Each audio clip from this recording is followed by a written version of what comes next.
افغان دارالحکومت میں واقع فوجی اسپتال کے باہر بم دھماکوں سے 19 افراد جاں بحق جبکہ درجنوں زخمی ہو گئے۔ غیر ملکی خبر ایجنسی کے مطابق کابل میں واقع ملک کے سب سے بڑے فوجی اسپتال سردار محمد خان داؤد ملٹری اسپتال کے مرکزی دروازے پر یکے بعد دیگرے 2 بم دھماکے ہوئے، جن کے بعد شدید فائرنگ کا سلسلہ شروع ہو گیا۔ طالبان حکومت کے نائب صدر بلال کریمی نے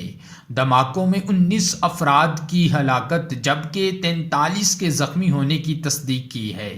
دھماکوں کی ذمہ داری تاحال کسی نے قبول نہیں کی، تاہم عینی شاہدین کا کہنا تھا کہ دھماکے کار میں بارودی مواد کے ذریعے کیے گئے، جن کے بعد داعش کے جنگجو اسپتال میں داخل ہوئے، جہاں ان کی وہاں موجود طالبان جنگجوؤں سے مسلسل جھڑپ بھی ہوئی، تاہم تاحال اس بارے میں طالبان کی جانب سے کوئی تصدیق یا تردید نہیں کی گئی۔